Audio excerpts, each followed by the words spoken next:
Hello dear students, എല്ലാവർക്കും സുഖമാണെന്ന് കരുതുന്നു. സോ ലാസ്റ്റ് ക്ലാസ്സിൽ നമ്മൾ മാഗ്നറ്റിസം എന്ന് പറയുന്ന moving charges and magnetic field എന്ന് പറയുന്ന ആ ഒരു ചാപ്റ്ററിലെ കുറച്ച് വളരെ ഇമ്പോർട്ടൻ്റ് ആയിട്ട് കോൺസെപ്റ്റുകളാണ് ഡിസ്കസ് ചെയ്തുകൊണ്ടിരുന്നത്. അപ്പോൾ ഇന്നും എല്ലാ കുട്ടികളും പ്രസൻ്റ് ആണെന്ന് കരുതുന്നു. സോ ലാസ്റ്റ് ക്ലാസ്സിൽ നമ്മൾ ഡിസ്കസ് ചെയ്ത എല്ലാ കാര്യങ്ങളും നിങ്ങളൊന്ന് റിവൈസ് ചെയ്ത് വന്നിട്ടുണ്ടാകും എന്നുള്ളൊരു പ്രതീക്ഷയോടുകൂടി ഞാൻ അടുത്ത പാർട്ടിലേക്ക് കടക്കുകയാണ്. സോ ഇന്ന് ഫസ്റ്റ് ഡിസ്കസ് ചെയ്യാൻ പോകുന്നത് ഫ്ലെമിങ്സ് ലെഫ്റ്റ് ഹാൻഡ് റൂൾ എന്ന് പറയുന്ന ഒരു ഇമ്പോർട്ടൻ്റ് ആയിട്ട് വളരെ ഇൻട്രസ്റ്റിംഗ് ആയിട്ടുള്ള ഒരു ടോപ്പിക് കൂടിയാണ്. അപ്പോൾ എല്ലാവർക്കും welcome once again. Okay, Fleming's left hand rule. Fleming എന്ന് പറയുന്ന സയന്റിസ്റ്റ് ഫ്രെയിം ചെയ്ത വളരെ ഇമ്പോർട്ടൻ്റ് ആയിട്ടുള്ള ഒരു റൂൾ, മാഗ്നറ്റിക് ഫീൽഡും അതുപോലെ തന്നെ ഫോഴ്സും കറന്റും തമ്മിൽ റിലേറ്റ് ചെയ്തു വരുന്ന ഒരു വളരെ ഇമ്പോർട്ടൻ്റ് ആയിട്ടുള്ള ഫിസിക്സിലെ ലോ ആണ് എന്ത്? Fleming's left hand rule. അപ്പോൾ ഫിഗറിൽ നിങ്ങൾക്ക് കാണാം അല്ലെ, ഇതുപോലെ മ്യൂച്വലി പെർപെൻഡിക്കുലർ ആയിട്ട് ഫിംഗേഴ്സ് എടുക്കുക. സോ അതിലെന്താ പറഞ്ഞിട്ടുള്ളത് നോക്കൂ. Mutually perpendicular direction, fore finger in the direction of magnetic field, middle finger current, then the thumb gives direction of the force. അപ്പോൾ 3 ഫിംഗേഴ്സ് ഇതുപോലെ ഹോൾഡ് ചെയ്യുക. എന്നിട്ട് കോൺസെപ്റ്റുകൾ എന്താണെന്ന് നോക്കൂ. ഫസ്റ്റ് പറഞ്ഞത് fore finger gives the direction of the magnetic field അല്ലെ. Fore finger ഇതാ magnetic field, ചൂണ്ടുവിരൽ. ആഫ്റ്റർ നെക്സ്റ്റ് പറയുന്നത് എന്താണെന്ന് നോക്കൂ. Middle finger gives the direction of the current. Middle finger നമുക്ക് എന്ത് തരുന്നു? കറന്റ് തരുന്നു. Thumb will give the force. See, നമുക്ക് ഇപ്പോ ഇന്ത്യൻ ഇൻവെസ്റ്റിഗേഷൻ ഏജൻസി അല്ലെ, നമ്മൾ CBI എന്നൊക്കെ പറയാറില്ലേ, അതുപോലെ തന്നെ USA ഒരു അവരുടെ ഒരു ഇൻവെസ്റ്റിഗേഷൻ ഏജൻസിയാണ് FBI. So federal bureau of investigation. അത് എളുപ്പത്തിൽ നിങ്ങൾക്ക് ഓർത്തു വെക്കാം അല്ലെ. അപ്പൊ FBI എന്ന് പഠിച്ചാൽ മതി, ശരിയല്ലേ? ഇനി അല്ലെങ്കിൽ നമുക്ക് ടീച്ചേഴ്സ് ഒക്കെ ചിലപ്പോ നിങ്ങൾക്ക് പറഞ്ഞു തന്നിട്ടുണ്ടാകും, ഫാദർ എന്ന് പറയാം അല്ലെ, എഫിന്. ബിക്ക് നമുക്ക് മാഗ്നറ്റിക് ഫീൽഡ് അല്ലേ, മദർ എന്ന് പറയാം. ഓക്കെ അല്ലെ, ഫാദർ മദർ. ഇനി കറന്റ് നമ്മൾ എങ്ങനെ എഴുതാറുള്ളത്? കറന്റ് C വെച്ചിട്ടല്ലേ സ്റ്റാർട്ടിങ്. ഫാദർ മദർ ചൈൽഡ് എന്ന് പഠിച്ചു വെച്ചാൽ മതി അല്ലെ. അപ്പോൾ ഇതുപോലെ എപ്പോഴും പഠിക്കുമ്പോൾ ഇക്വേഷൻസ് ഒക്കെ ഒരുപാട് വരുമ്പോൾ മേ ബി അത് ഓർത്തു വെക്കാൻ ചിലപ്പോ ഡിഫിക്കൽട്ടീസ് അല്ലെ നമ്മൾ സഫർ ചെയ്യാറുണ്ട്. അപ്പൊ ഇതുപോലെ FBI പഠിച്ചു വെക്കാം അല്ലെ. FBI നമുക്ക് പഠിച്ചു വെക്കാം. ഫോഴ്സ് ഉണ്ട്, അതുപോലെ തന്നെ മാഗ്നറ്റിക് ഫീൽഡ് ഉണ്ട്, കറന്റ് ഉണ്ട്. അപ്പോ ഞാൻ പറഞ്ഞു FBI അല്ലെങ്കിൽ ഫാദർ മദർ ചൈൽഡ് അങ്ങനെയും പഠിച്ചു വെക്കാം. ഓക്കെ, സോ റൂൾ എന്ന് പറയുന്നത് ഫ്ലെമിങ്സ് ലെഫ്റ്റ് ഹാൻഡ് റൂൾ ആണ്. അതില് ഇതുപോലെ 3 ഫിംഗേഴ്സ് മ്യൂച്വലി പെർപെൻഡിക്കുലർ ആണ്. ഫോഴ്സ് തരുന്നുണ്ട്, മാഗ്നറ്റിക് ഫീൽഡ് തരുന്നുണ്ട്, കറന്റ് തരുന്നുണ്ട്. ദാറ്റ്സ് വളരെ ഈസി ആയിട്ടുള്ള ഒരു കോൺസെപ്റ്റ് ആണ് ഏതിലോ ഫ്ലെമിങ്സ് ലെഫ്റ്റ് ഹാൻഡ് റൂൾ എന്ന് പറയുന്നത്. മാഗ്നറ്റിക് ഫീൽഡുമായിട്ടും അതുപോലെ കറന്റുമായിട്ടും ബന്ധപ്പെട്ട് വരുന്ന വളരെ ഇമ്പോർട്ടൻ്റ് ആയിട്ടുള്ള ഒരു ലോ ആണ്. ഈസി അല്ലേ? Yes, I know, that is very very easy only. Then അടുത്ത് നമുക്ക് നെക്സ്റ്റ് സ്ലൈഡിലേക്ക് പോവാം. എന്താണ് പറയുന്നത് നോക്കൂ. Motion of A charged particle in A magnetic field എന്ന് പറയുന്ന ആ ഒരു കോൺസെപ്റ്റ് ആണ് പറയുന്നത്. സോ എഫിന്റെ ഇക്വേഷൻ ഓൾറെഡി നമ്മൾ നേരത്തെ പറഞ്ഞു അല്ലേ, BQV sin θ. എന്തായിരുന്നു ഫോഴ്സിന്റെ ഇക്വേഷൻ? BQV sin θ. സോ അങ്ങനെയാണെങ്കിൽ θ 0 ആവാം, θ 180 ആവാം. അതായത് പാരലൽ കോൺസെപ്റ്റ് ഉണ്ട് as well as anti-parallel concept ഉണ്ട്. സോ ഇവിടെ നോക്കൂ, charge is moving in the same direction or opposite direction of magnetic field. അപ്പൊ നമ്മുടെ കയ്യിൽ ചാർജ് ഉണ്ട്. ഈ ചാർജിന് മാഗ്നറ്റിക് ഫീൽഡിന്റെ സെയിം ഡയറക്ഷനിലും മൂവ് ചെയ്യാം, ഓപ്പോസിറ്റ് ഡയറക്ഷനിലും മൂവ് ചെയ്യാം അല്ലെ. 2 പോസിബിലിറ്റി അല്ലെ. ഒന്നല്ലെങ്കിൽ ഡയറക്റ്റ് ആയിട്ട് സെയിം ഡയറക്ഷനിലേക്ക് മൂവ് ചെയ്യാം, അല്ലെങ്കിലോ ഓപ്പോസിറ്റിലേക്ക്. അപ്പോ പാരലൽ എന്ന് പറയുന്ന ഒരു കോൺസെപ്റ്റ് ഉണ്ട്. At the same time we have anti-parallel concept also. So അതാണ് ഇവിടെ കൊടുത്തത്. സോ പാരലൽ ആണെങ്കിൽ തീറ്റയുടെ വാല്യൂ എന്തെടുക്കണം? 0 എടുക്കണം. ആന്റി പാരലൽ ആണെങ്കിലോ 180 ഡിഗ്രിയും എടുക്കണം. സോ അതാണ് 2 കോൺസെപ്റ്റ് എടുത്തത്. So there is no magnetic force. Possibility there is no magnetic force at all. Magnetic force on the charge moves and undeflected എന്നാണ് പറയുന്നത്. അപ്പൊ രണ്ട് കേസിലും 0 ആണ്. അപ്പൊ കോൺസെപ്റ്റ് ഓർത്ത് വെക്കുക, പാരലൽ കോൺസെപ്റ്റ് ആണെങ്കിലും ആന്റി പാരലൽ കോൺസെപ്റ്റ് ആണെങ്കിലും there is no force at all. അവിടെ എന്തില്ല? ഫോഴ്സ് ഇല്ല.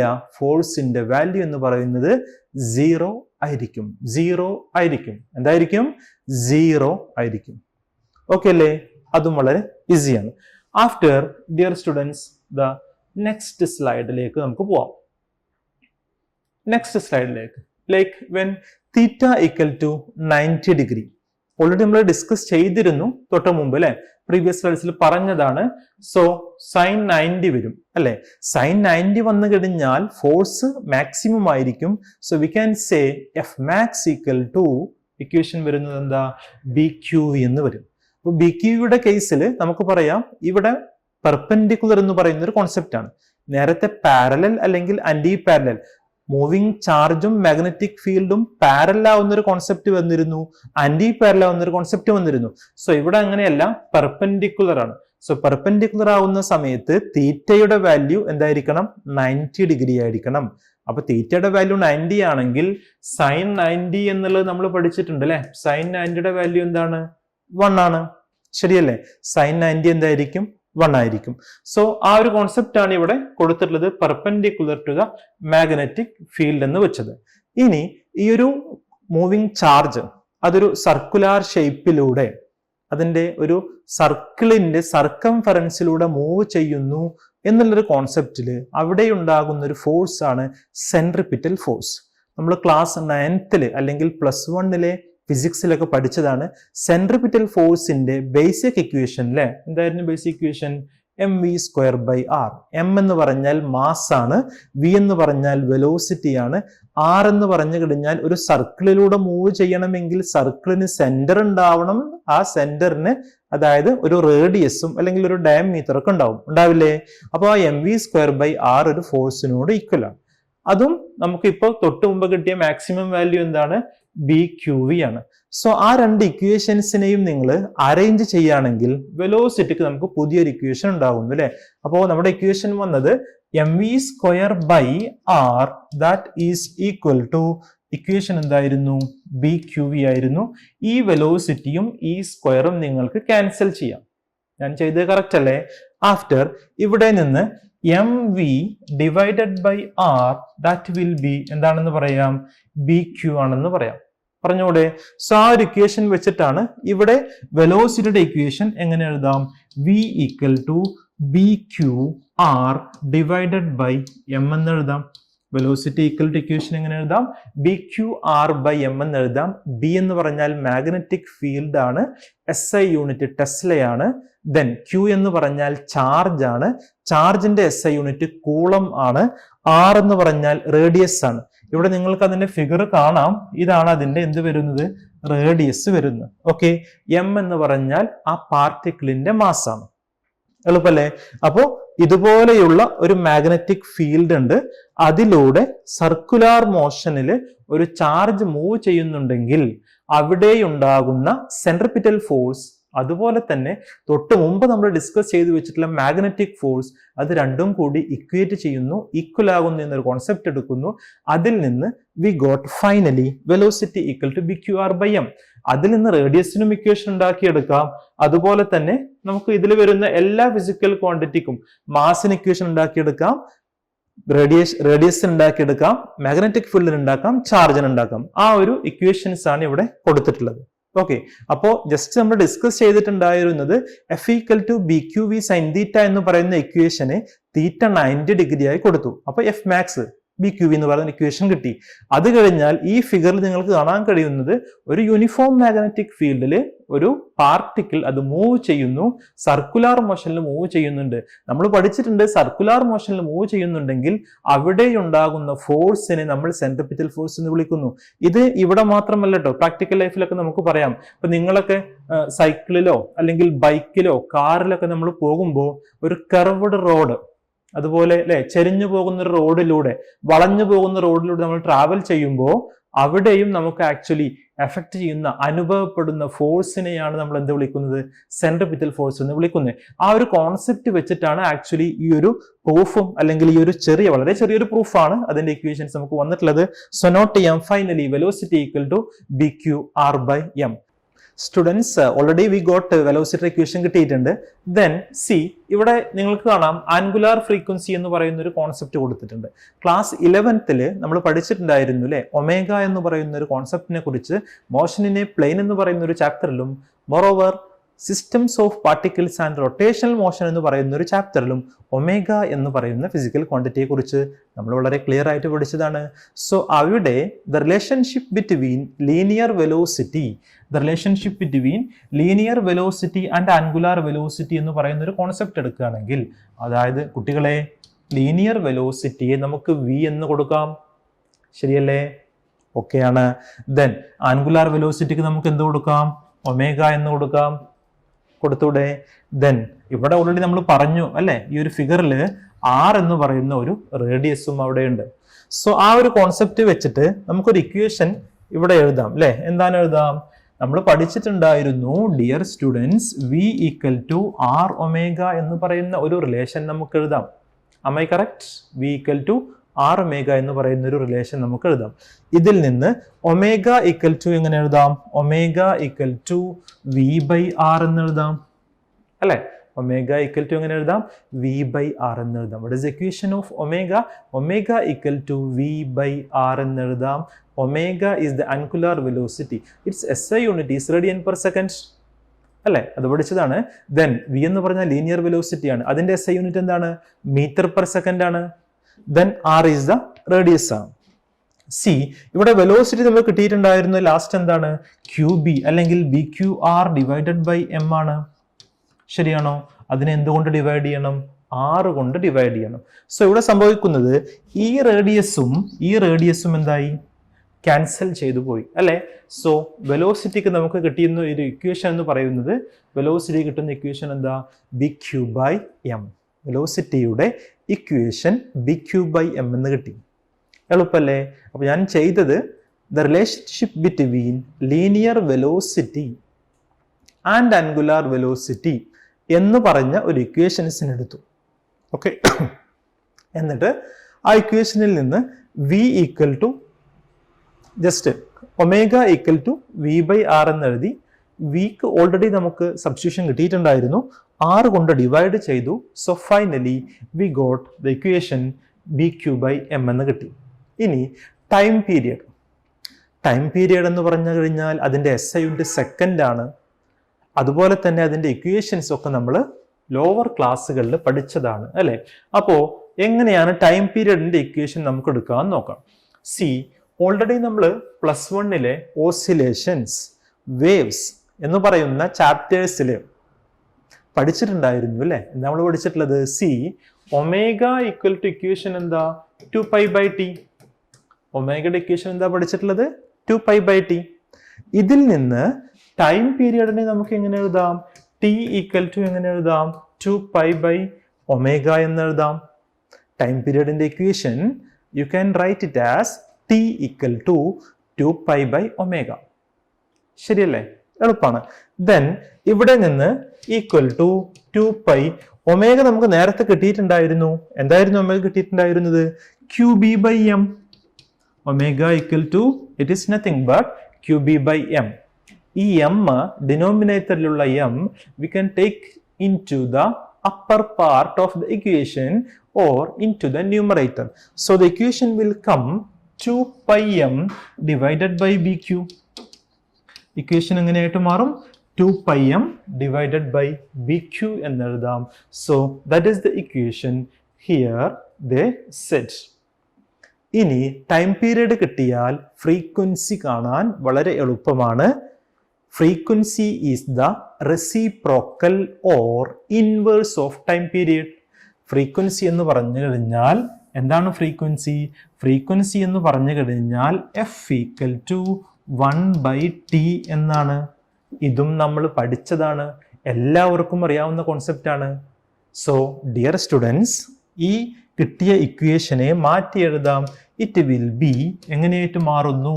BQ by 2πm എന്ന് എഴുതാം. F equal to BQ by 2πm എന്ന് എഴുതാം. എളുപ്പല്ലേ? സോ ടൈം പീരീഡിന്റെ ഇക്വേഷൻ എഴുതി, അതുപോലെ തന്നെ ഫ്രീക്വൻസിയുടെ ഇക്വേഷനും എഴുതി. വളരെ എളുപ്പമുള്ള, ഈസിയായി എല്ലാവർക്കും മനസ്സിലാക്കാൻ പറ്റുന്ന കാര്യങ്ങളാണ് ഞാനിവിടെ ഡിസ്കസ് ചെയ്തത്. വളരെ ഈസിയായി നിങ്ങൾക്ക് ഈ ഒരു പാർട്ടിൽ നിന്നും മാർക്ക് സ്കോർ ചെയ്യാം. ഒരാൾക്കും ഒരു മാർക്കും മിസ്സാവരുത് കേട്ടോ. അപ്പോൾ എല്ലാവരും നല്ല മാർക്ക് സ്കോർ ചെയ്യണം. ചെയ്യില്ലേ? യെസ്. അങ്ങനെയാണെങ്കിൽ നമുക്ക് അടുത്ത പാർട്ടിലേക്ക് പോവാം. നെക്സ്റ്റ് പറഞ്ഞിട്ടുള്ളത് എന്താണെന്ന് നോക്കൂ. സോ നമ്മൾ ഡിസ്കസ് ചെയ്തുകൊണ്ടിരിക്കുന്നത് ലൈക്ക് ആദ്യത്തെ കേസിൽ തീറ്റക്ക് 0 കൊടുത്തു, പാരലൽ എന്ന് പറയുന്ന കോൺസെപ്റ്റ് കൊണ്ടുവന്നു. ആന്റി പാരലൽ നമ്മൾ പറഞ്ഞു 0 ആവാം, 180 ആവാം. ദെൻ തീറ്റക്ക് നമ്മൾ 90 ഉണ്ട് എന്ന് പറഞ്ഞു. 90യുടെ കേസിലാണ് ഇപ്പോൾ നമ്മൾ വെലോസിറ്റിയും ഒമേഗയും അതുപോലെ തന്നെ ഫ്രീക്വൻസിയും ടൈം പീരിയഡും ഇങ്ങനെയുള്ള ഡിഫറെൻ്റ് ഇക്വേഷൻസ് നമ്മൾ ഫ്രെയിം ചെയ്തത്. Am I correct? ആഫ്റ്റർ ഇനി 0യും അല്ല 90യും അല്ലാത്ത ആംഗിളിൽ വരാലോ, മൂവ് ചെയ്യാം. അപ്പോൾ ഈ ചാർജ്ഡ് പാർട്ടിക്കിൾ 0 അല്ലാത്ത 90 ഡിഗ്രി അല്ലാത്ത വേറൊരു ആംഗിളിലാണ് മൂവ് ചെയ്യുന്നതെങ്കിൽ എങ്ങനെയായിരിക്കും അതിൻ്റെ കോൺസെപ്റ്റ് വരിക? So in between 0 degree and 90 degree. So അങ്ങനെയാണെങ്കിൽ ചാർജ്ഡ് പാർട്ടിക്കിൾ മൂവ് ചെയ്തുകൊണ്ടിരിക്കുകയാണ് അല്ലേ? മാഗ്നറ്റിക് ഫീൽഡിൽ മൂവ് ചെയ്യുമ്പോൾ അതിന് 0 ഡിഗ്രിയും എടുക്കാൻ പാടില്ല, 90 ഡിഗ്രിയും എടുക്കാൻ പാടില്ല. സോ എടുക്കുന്ന ആംഗിളിനെ നമ്മൾ ആർബിട്രറി ആംഗിൾ എന്ന് വിളിക്കുന്നു. സോ ആ ഒരു കേസിൽ ഇറ്റ് അണ്ടർഗോസ് ഹെലിക്കൽ പാത്ത്. അപ്പോൾ ഓർത്ത് വെക്കുക, 0 ഡിഗ്രിയും അല്ല 90 ഡിഗ്രിയും അല്ലാത്ത ഒരു ആംഗിളില് ഒരു ചാർജ് മൂവ് ചെയ്യുമ്പോൾ അവിടെ ഒരു ആർബിട്രറി ആംഗിളിലാണ് അത് മൂവ് ചെയ്യുന്നത്. അവിടെ അത് മൂവ് ചെയ്യുന്ന പാത്ത് ഒരു ഹെലിക്കൽ പാത്ത് ആയിരിക്കും അല്ലെ? ഇതാണോ ഹെലിക്കൽ പാത്തിന്റെ ഫിഗർ ഒക്കെ ഇവിടെ നിങ്ങൾക്ക് കാണാം അല്ലെ? ഇതാ ഒരു ഹെലിക്കൽ പാത്തിന്റെ ഫിഗർ ഇവിടെ കൊടുത്തിട്ടുണ്ട്. വളരെ എളുപ്പമുള്ള ഒരു കോൺസെപ്റ്റ് ആണ്. സി, അങ്ങനെയാണെങ്കിൽ ഇവിടെ രണ്ട് കോൺസെപ്റ്റ് നമുക്ക് പറയാം. ഒന്ന് പാരലൽ കോൺസെപ്റ്റും മറ്റൊന്ന് പെർപെൻഡിക്കുലർ കോൺസെപ്റ്റും. സോ ഈ പാരലൽ ആയിട്ട് മൂവ് ചെയ്യുന്ന പാർട്ട് കൊണ്ട് പ്രത്യേകിച്ച് എഫക്റ്റ് ഒന്നും അവിടെ ഉണ്ടാവുന്നില്ല. സോ മാഗ്നറ്റിക് അല്ലെങ്കിൽ ചാർജ്ഡ് പാർട്ടിക്കിൾ അതുപോലെ ഇങ്ങനെ പാരലായിട്ട് മൂവ് ചെയ്തു പോകുന്നു. ഇനി ആ ഒരു കോൺസെപ്റ്റില് distance moved along the magnetic field in one rotation is called pitch B. അപ്പോൾ പാരലായിട്ട് ആ ഒരു ചാർജ് മൂവ് ചെയ്യുമ്പോൾ അത് എത്ര ഡിസ്റ്റൻസ് മൂവ് ചെയ്തിട്ടുണ്ട് ഇൻ വൺ റൊട്ടേഷൻ, അതാണ് ഇവിടെ എഴുതിയിട്ടുള്ളത്. Distance moved along the magnetic field in one rotation. ഒരു റൊട്ടേഷനിൽ അത് മാഗ്നറ്റിക് ഫീൽഡിൽ മൂവ് ചെയ്യുന്ന ഡിസ്റ്റൻസിനെ we can call it as pitch. What is the concept? ഒരു റൊട്ടേഷനിൽ അത് പാരലായി എത്ര മൂവ് ചെയ്യുന്നുണ്ട് അതിനെയാണ് പിച്ച് എന്ന് വിളിക്കുന്നത്. സോ ആ പിച്ചിന്റെ ഇക്വേഷൻ അല്ലെ, ഡിസ്റ്റൻസിന്റെ ഇക്വേഷൻ ഓൾറെഡി നമ്മളെല്ലാവരും പഠിച്ചതാണ്. ഡിസ്റ്റൻസ് എന്ന് പറഞ്ഞു കഴിഞ്ഞാൽ എന്താ? Velocity into time, speed into time ആണ് അല്ലെ? സ്പീഡ് ഇൻറ്റു ടൈം ആണ്. ഓക്കെ, അപ്പൊ സ്പീഡ് ഇൻറ്റു ടൈമിന്റെ ഓൾഡ് ഇക്വേഷൻ കോൺസെപ്റ്റ് വളരെ എളുപ്പമാട്ടോ. നമ്മളിവിടെ കൊണ്ടുവന്നപ്പോൾ ഡിസ്റ്റൻസിന് പകരമായി പിച്ച് എന്ന് കൊടുക്കുന്നു. Pitch equal to V parallel into time എന്ന് കൊടുക്കുന്നു. ഇനി വെലോസിറ്റി ഇക്വേഷൻ നമുക്കറിയാം എന്താണ്, അല്ലെങ്കിൽ സോറി ടൈം പീരിയഡ് ഇക്വേഷൻ അറിയാം എന്താണ്, നമ്മൾ നേരത്തെ കിട്ടിയതാണ് അല്ലെ? ആ ഇക്വേഷൻ സബ്സ്റ്റിറ്റ്യൂട്ട് ചെയ്തു. QB/2πm ആണ് ഇൻറ്റു വി പാരലൽ. സോ പിച്ചിന്റെ ഇക്വേഷൻ എന്ത് കിട്ടിയിട്ടുണ്ട്? QB/2πm into V parallel. So മനസ്സിലാക്കി വെക്കുക, ഈ ഒരു ഹെലിക്കൽ കോൺസെപ്റ്റില് നമുക്ക് കിട്ടുന്നത് രണ്ട് സംഭവമാണ്. ഒന്ന് വി പെർപെൻഡിക്കുലറും മറ്റൊന്ന് വി പാരലലും. അപ്പോൾ വി പാരലൽ കൊണ്ട് പ്രത്യേകിച്ച് അവിടെ ഒരു എഫക്റ്റ് ഒന്നും ഉണ്ടാകുന്നില്ല, അതങ്ങനെ പോകുന്നു ചാർജ്ഡ് പാർട്ടിക്കിൾ. പെർപെൻഡിക്കുലർ ആകുന്ന കേസിൽ നേരത്തെ പറഞ്ഞ പോലെ റേഡിയസിന് ഇക്വേഷൻ ഉണ്ടാക്കാം, വെലോസിറ്റി ഇക്വേഷൻ ഉണ്ടാക്കാം, ടൈം പീരിയഡിന് ഇക്വേഷൻ ഉണ്ടാക്കാം, ഫ്രീക്വൻസിക്ക് ഇക്വേഷൻ ഉണ്ടാക്കാം. പക്ഷെ പാരലൽ ആവുമ്പോൾ അങ്ങനെയുള്ള കോൺസെപ്റ്റ് നമ്മൾ എടുക്കുന്നില്ല. പാരലൽ കോൺസെപ്റ്റ് ആക്ച്വലി നമ്മൾ റിലേറ്റ് ചെയ്യുന്നത് എന്തിനു മാത്രമേ ഉള്ളൂ? പിച്ചിന് മാത്രമേ ഉള്ളൂ. സോ വി പാരലലിനെ നമ്മൾ ആക്ച്വലി എന്ത് എഴുതാറുണ്ട് എന്നറിയോ? വി കോസ് തീറ്റ എന്ന് എഴുതാറുണ്ട്. വി പെർപെൻഡിക്കുലർ നമ്മൾ എന്ത് എഴുതാറുണ്ടോ? വി സൈൻ തീറ്റ ആണ്. അപ്പോൾ വി പെർപെൻഡിക്കുലർ വെച്ചുകൊണ്ട് റേഡിയസും വെലോസിറ്റിയും ഒക്കെ നമ്മൾ ഡിഫൈൻ ചെയ്യുമ്പോൾ വി പാരലൽ വെച്ചുകൊണ്ട് നമ്മൾ ഡിഫൈൻ ചെയ്യുന്ന പിച്ചാണ് ഒരു റൊട്ടേഷനിൽ അത് എത്ര ഡിസ്റ്റൻസ് മൂവ് ചെയ്യുന്നുണ്ട് എന്നുള്ളതാണ് ആക്ച്വലി നമ്മൾ എന്തുകൊണ്ട് മീൻ ചെയ്യുന്നത്? പിച്ച് കൊണ്ട്, പി. അപ്പൊ അതിന്റെ ഡിസ്റ്റൻസ് അല്ലേ, ഒബിയസ്ലി ഇത് ഡിസ്റ്റൻസ് ആണ്. ഇപ്പൊ മീറ്റർ ആയിരിക്കും അതിന്റെ എന്തുണ്ടാവുക? SI യൂണിറ്റ് ആയിട്ട് വരിക. അപ്പൊ ആ ഒരു ഇക്വേഷൻ കൂടി നിങ്ങൾ ഓർത്ത് വെക്കുക. അപ്പോൾ 3 കേസാണ് പറഞ്ഞത്. 90 ഡിഗ്രി എന്ന് പറയുന്ന ഒരു കേസും 0 ഡിഗ്രി എന്ന് പറയുന്ന ഒരു കേസും other than this 0 degree and 90 degree. അപ്പോൾ ഒരു ആർബിട്രറി ആംഗിൾ വരികയും ഹെലിക്കലിൽ മൂവ് ചെയ്യുകയും പാരലായിട്ട് മൂവ് ചെയ്യുന്നു, പെർപെൻഡിക്കുലർ ആയിട്ട് മൂവ്, 2 കമ്പോണന്റ് ആയിട്ട് മാറുന്നു. അവിടെ വി പാരലൽ കമ്പോണന്റും വി പെർപെൻഡിക്കുലർ കമ്പോണന്റും. വി പാരലൽ കമ്പോണന്റിനെ നമ്മൾ we can call it as V cos theta എന്നും വി പെർപെൻഡിക്കുലറിനെ we can call it as V sine theta എന്നും.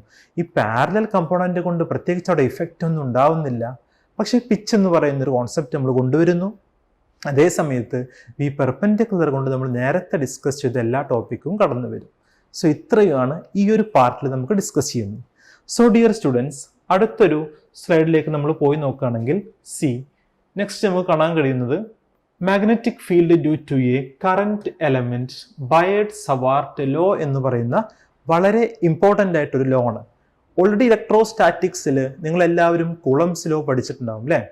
കുളം എന്ന് പറയുന്ന സയന്റിസ്റ്റ് ഉണ്ടാക്കിയെടുത്തിട്ടുള്ള ഫോഴ്സിന്റെ ഇക്വേഷനും കോൺസെപ്റ്റുകളൊക്കെ നമ്മൾ പഠിച്ചിട്ടുണ്ടായിരുന്നു അല്ലേ? എന്തായിരുന്നു കുളംസ് ലോ? കുളംസ് ലോ എന്ന് പറഞ്ഞു കഴിഞ്ഞാൽ 2 ചാർജ് ഉണ്ട്, they are separated by a small distance. അപ്പോൾ അവിടെ ഒരു ഫോഴ്സ് ഉണ്ടാകുന്നു. ആ ഫോഴ്സിന്റെ ഇക്വേഷൻ 1/4πε0 Q1 Q2/r² എന്ന് പറയുന്ന ഒരു കോൺസെപ്റ്റ് നമ്മൾ പഠിച്ചു വെച്ചിട്ടുണ്ടായിരുന്നു. സോ അതുപോലെ മാഗ്നറ്റിക് ഫീൽഡിൽ വരുന്ന വളരെ ഇമ്പോർട്ടൻ്റ് ആയിട്ടുള്ള ഒരു ലോ ആണ് ആക്ച്വലി എന്ത്? ബയർഡ്-സവാർട്ട് ലോ എന്ന് പറയുന്നത്. ഒരു കറന്റ് ക്യാരിയിങ് കണ്ടക്ടർ എടുത്തിട്ടുണ്ട്. അതിന്റെ ഫിഗർ നിങ്ങൾക്ക് ഇവിടെ കാണാം. ഒരു കറന്റ് ക്യാരിയിങ് കണ്ടക്ടർ ഉണ്ട്. ആ കണ്ടക്ടറിലൂടെ ഇവിടെ ആരോ കൊടുത്തിട്ടുണ്ട് അല്ലെ? എന്ത് ഫ്ലോ ചെയ്യുന്നുണ്ട്? കറന്റ് ഫ്ലോ ചെയ്യുന്നുണ്ട്. ഒരു കണ്ടക്ടറിലൂടെ കറന്റ് ഫ്ലോ ചെയ്യുന്നു. ഒരു വയർ എടുക്കുക, അതിലൂടെ കറന്റ് ഫ്ലോ ചെയ്യുന്നു. ഇനി ആ വയറിന് ചുറ്റും മാഗ്നറ്റിക് ഫീൽഡ് ഉണ്ടാകുന്നു എന്ന് ആര് പറഞ്ഞിട്ടുണ്ടായിരുന്നു? ആരാ പറഞ്ഞേ? ഒന്ന് ആലോചിച്ച് നോക്കൂ. ഓയിസ്റ്റഡ് എക്സ്പെരിമെന്റിൽ പറഞ്ഞിട്ടുണ്ടായിരുന്നു. സോ അതിന് വേണ്ടിയിട്ടൊരു റാൻഡം പോയിന്റ്, ഒരു ആർബിട്രറി പോയിന്റ് P എടുത്തു. അപ്പോൾ ഈ വയറിലൂടെ കറന്റ് ഫ്ലോ ചെയ്യുമ്പോൾ അതിന് ചുറ്റും മാഗ്നറ്റിക് ഫീൽഡ് ഉണ്ടാകുന്നുണ്ട് എന്നും അവിടെ ഒരു പോയിന്റ് ഞാൻ P എടുത്തു. ആ പോയിന്റ് Pയിലേക്കുള്ള ഡിസ്റ്റൻസിനെ R എന്ന് പറയുന്ന ഒരു ലെറ്റർ കൊണ്ട് റെപ്രസെന്റ് ചെയ്യുന്നു. അവിടെയുള്ള മാഗ്നറ്റിക് ഫീൽഡിന്റെ ഡയറക്ഷൻ അല്ലെ into the plane of the paper ആക്കിയിട്ട് നമ്മൾ കൊടുത്തിട്ടുണ്ട്. ആഫ്റ്റർ ഒരു ചെറിയ സ്മോൾ എലമെന്റ്, ഒരു ചെറിയ പാർട്ടിനെ നമ്മൾ കൺസിഡർ ചെയ്യുന്നുണ്ട്. DL എന്ന് പറയുന്ന ഒരു ലെറ്റർ വെച്ചുകൊണ്ടാണ് റെപ്രസെന്റ് ചെയ്യുന്നത്. അവിടേക്കൊരു ആംഗിൾ ഉണ്ട്, തീറ്റ എന്ന് പറയുന്ന ആംഗിൾ. സോ കോൺസെപ്റ്റ് ഇതാണ്. ഒരു വയറിലൂടെ ഇലക്ട്രിസിറ്റി ഫ്ലോ ചെയ്യുമ്പോൾ R എന്ന് പറയുന്ന ഡിസ്റ്റൻസിൽ ഉണ്ടാവുന്ന magnetic field dB proportional to the product of I, the product of DL, then the product of sin theta whole divided by R². R എന്ന് പറഞ്ഞാൽ distance between the point P to the wire or this DL. Okay, so ആ ഒരു equation ആണ് ഇവിടെ കൊടുത്തിട്ടുള്ളത്. dB equal to some constant into IDL sin theta by R². അപ്പൊ K എന്ന് പറയുന്ന കോൺസ്റ്റന്റിനെയാണ് നമ്മൾ എന്തെടുക്കുന്നത്? μ0/4π. ഇലക്ട്രോസ്റ്റാറ്റിക്സിൽ 1/4πε0 എന്ന് പറഞ്ഞതുപോലെ മാഗ്നറ്റിക്കിന്റെ കേസിൽ നമ്മൾ എടുക്കുന്ന ഒരു കോൺസ്റ്റന്റ് ആണ് μ0/4π. ഈ μ0 കൊണ്ട് മീൻ ചെയ്യുന്നത് permeability of the free space എന്നാണ്. അതിന്റെ വാല്യൂ വരുന്നത് 4π × 10⁻⁷ ടെസ്ല മീറ്റർ ആംപിയർ ഇൻവേഴ്സ് എന്നാണ് നമ്മൾ പറയാറുള്ളത്. അപ്പോൾ ആ ഒരു കോൺസെപ്റ്റ് ആണ് ആ ഒരു കോൺസ്റ്റന്റ് ആണ് ഇവിടെ എടുത്തിട്ടുള്ളത്. μ0 എന്ന് പറഞ്ഞു കഴിഞ്ഞാൽ ഫ്രീ സ്പേസിലുള്ള പെർമിയബിലിറ്റി എന്നാണ് മീൻ ചെയ്യുന്നത്. നമ്മൾ ആബ്സിനോൺ 0യും ആബ്സിനോൺ 6ഉം ഒക്കെ പഠിച്ചിട്ടുണ്ടായിരുന്നു. ആസ് ലൈക്ക് സെയിം കോൺസെപ്റ്റ് തന്നെയാണ് ഇവിടെയും ഉള്ളത്. അപ്പോൾ പെർമിയബിലിറ്റി ഫ്രീ സ്പേസ് ആണ്. അതിന്റെ 4π × 10⁻⁷ എന്നും, ഇനി അതിന്റെ ക്യാൻസലേഷൻ നടക്കുകയാണെങ്കിൽ, അതായത് μ0യുടെ വാല്യൂ വരുന്നത് എത്രയാണ്? 4π × 10⁻⁷ ആണ്. ഡിനോമിനേറ്ററിൽ 4π ഉണ്ട്. ഡിയർ സ്റ്റുഡൻസ്, 4π ന്യൂമറേറ്ററിലും 4π ഡിനോമിനേറ്ററിലും വന്നു കഴിഞ്ഞാൽ അത് നമുക്ക് ക്യാൻസൽ ചെയ്തൂടെ? വളരെ ഈസി ആയിട്ട് അതിനെ ക്യാൻസൽ ചെയ്യാൻ പറ്റും. സോ ക്യാൻസൽ ചെയ്ത് കഴിഞ്ഞാൽ 10⁻⁷ മാത്രമായിട്ട് കിട്ടും.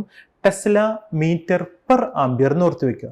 ഇനി എങ്ങനെയാണത് ടെസ്ല മീറ്റർ പെർ ആംപിയർ എന്ന് കിട്ടുന്നത് ചോദിച്ചു കഴിഞ്ഞാൽ, ഇവിടെ ഡി ബി എന്ന് പറയുന്ന ഒരു പാർട്ട് ഉണ്ട് അല്ലെ. അപ്പോൾ ഡി ബി എന്ന് പറഞ്ഞു കഴിഞ്ഞാൽ എന്താണ്? ടെസ്ലയാണ്. ബാക്കി വരുന്ന ഈ ഐഡിയൽ സൈൻ തീറ്റ, ഐ എന്താണ്? μ0/4π ഞാൻ അതുപോലെ തന്നെ എഴുതി. ദെൻ ഐ എന്ന് പറഞ്ഞാൽ എന്താണ്? ആംബിയർ ആണ്. ഡി എൽ മീറ്റർ ആണ്. സൈൻ തീറ്റ എഴുതുന്നില്ല. ദെൻ മീറ്റർ സ്ക്വയർ ആണ് അല്ലെ. അപ്പൊ ഈ m² നമുക്ക് എന്ത് ചെയ്യാൻ പറ്റും? ക്യാൻസലേഷൻ നടത്താൻ പറ്റും. ആഫ്റ്റർ ദി ക്യാൻസലേഷൻ ഇതിനെ ഒന്ന് റീ അറേഞ്ച്മെന്റ് നടത്തി കഴിഞ്ഞാൽ അപ്പോഴാണ് നമുക്ക് എന്ത് കിട്ടുന്നത്? ടെസ്ല മീറ്റർ ആംപിയർ ഇൻവേഴ്സ് എന്ന് കിട്ടുന്നത്. സോ ഇതാണ് ബയറ്റ്-സവാർട്ട് ലോയും അതുപോലെ തന്നെ അതിന്റെ ഒരു പാർട്ടുകളായിട്ട് നമ്മൾ ഡിസ്കസ് ചെയ്തത്. ഇനി ഇതിനെ വെക്ടർ ഫോമിലേക്ക് നമുക്ക് എഴുതാം. വെക്ടർ ഫോമിലേക്ക് എഴുതുമ്പോൾ ഞാൻ ചെയ്തത് എന്താണെന്ന് ചോദിച്ചു കഴിഞ്ഞാൽ, ഇവിടെ ഇക്വേഷൻ വന്നിട്ടുള്ളത് μ0/4π എന്ന് പറയുന്ന ഒരു ഇക്വേഷൻ ആണ്. ഐ ഉണ്ട്, ഡി എൽ ഉണ്ട്. ഇവിടെ ഞാനൊരു 6 കൊണ്ട് മൾട്ടിപ്ലൈ ചെയ്തു. ദെൻ ഡിനോമിനേറ്ററിൽ r² ഉണ്ട്, ri. സോ നമ്മൾ ചെയ്യുന്നത് ഈ r² × r എന്തായിട്ട് മാറുന്നു? r³ ആയിട്ട് മാറുന്നു. സോ ഇവിടെ വെക്ടർ എടുക്കുകയാണെങ്കിൽ dl ക്രോസ് r എന്ന് വരും. dl ക്രോസ് r എന്ന് വെച്ച് കഴിഞ്ഞാൽ it is the vector product ആണ്. dl ക്രോസ് r നമുക്ക് എങ്ങനെ എഴുതാം? dlr സൈൻ തീറ്റ എന്ന് എഴുതാൻ പറ്റും. ശരിയല്ലേ? അപ്പൊ ഇനി അവിടെ സൈൻ തീറ്റ വീണ്ടും എഴുതേണ്ട ആവശ്യമുണ്ടോ? ഇല്ല. അപ്പൊ സൈൻ തീറ്റയെ വെക്ടറിലേക്ക് കൂടി കൊണ്ടുവരാൻ കഴിയും. എന്ത് ചെയ്താലും മതി, ഒരു 6 കൊണ്ട് മുകളിൽ മൾട്ടിപ്ലൈ ചെയ്യുക, 6 കൊണ്ട് ഒരു താഴെയും മൾട്ടിപ്ലൈ ചെയ്യുക. സോ ദ ഇക്വേഷൻ നിങ്ങൾക്ക് കാണാൻ കഴിയും. db = μ0 ഐഡിയൽ ക്രോസ് r/r³ എന്ന് എഴുതാൻ പറ്റും. അതിന്റെ ഒരു വെക്ടർ ഫോം, അതായത് ആദ്യം കിട്ടിയതിന്റെ വെക്ടർ ഫോം ആണ് താഴെ നിങ്ങൾക്ക് കാണാൻ കഴിയുന്നത്. അപ്പോ എന്താണ് ബയറ്റ്-സവാർട്ട് ലോ എന്നുള്ളതും അതിന്റെ ഡെഫിനിഷനും അതുപോലെ തന്നെ അതിന്റെ ഇക്വേഷനും അതിന്റെ വെക്ടർ ഫോമുമാണ് നമ്മളിപ്പോൾ ഇവിടെ ഡിസ്കസ് ചെയ്തിട്ടുള്ളത്. വെക്ടർ ഫോം വളരെ ഇമ്പോർട്ടന്റ് ആണ്. സോ സൈൻ തീറ്റ റിമൂവ് ചെയ്യാൻ വേണ്ടിയിട്ടാണ് ഞാൻ എന്ത് ചെയ്തത്? dl ക്രോസ് r എന്ന് എഴുതിയത്. സോ സൈൻ തീറ്റ അവിടെ ഇൻക്ലൂഡ് ചെയ്യേണ്ട ആവശ്യമില്ല. കാരണം ഓൾറെഡി അത് ഓട്ടോമാറ്റിക് ആയിട്ട് നമ്മുടെ കോൺസെപ്റ്റ് പ്രകാരം സൈൻ തീറ്റ അവിടെ കയറി വരും. അപ്പോൾ വീണ്ടും അത് റിപ്പീറ്റ് ചെയ്യേണ്ട ആവശ്യമുണ്ടോ? ഇല്ല. അപ്പൊ ഇതാണ് ബയറ്റ്-സവാർട്ട് ലോയും അതിന്റെ എക്സ്പ്ലനേഷനും. വളരെ എളുപ്പമാണ്, എല്ലാവർക്കും ക്ലിയർ ആണെന്ന് കരുതുന്നു. ഒരു കണ്ടക്ടറിലൂടെ കറന്റ് പോകുമ്പോൾ കുറച്ച് മാറി ഒരു പോയിന്റിൽ ഉണ്ടാകുന്ന മാഗ്നറ്റിക് ഫീൽഡിന്റെ ഇക്വേഷൻ അതെങ്ങനെയാണ് വരുന്നത് എന്നാണ് ബയറ്റ്-സവാർട്ട് ലോ പറയുന്നത്. ഇക്വേഷൻ എന്തായിരുന്നു? dB = μ0/4π ഐഡിയൽ സൈൻ തീറ്റ/r². സ്റ്റേറ്റ്മെന്റ് പറയാം magnetic field is proportional to the product of current and the current small area element അല്ലെങ്കിൽ small length element dl and the product of sine theta /r². ഇത് inverse square loan ഉപയോഗിച്ചിരുന്നു. കാരണം എന്താണ്? ഡിനോമിനേറ്ററിലാണ് r² എന്ന് വരുന്നത് അല്ലെ. അപ്പൊ അതുപോലെ തന്നെ അതിന്റെ ഗ്രാഫ് ചോദിക്കുകയാണെങ്കിൽ എങ്ങനെയായിരിക്കും ഗ്രാഫ് വരിക? ഗ്രാഫ് ചോദിക്കുകയാണെങ്കിൽ അല്ലെ, മാഗ്നറ്റിക് ഫീൽഡ് dB ഇവിടെ വരും. ലൈക്ക് ഞാൻ r² എടുക്കുകയാണെങ്കിൽ ഡിക്രീസിങ് മോഡിലായിരിക്കും ഗ്രാഫ് വരിക.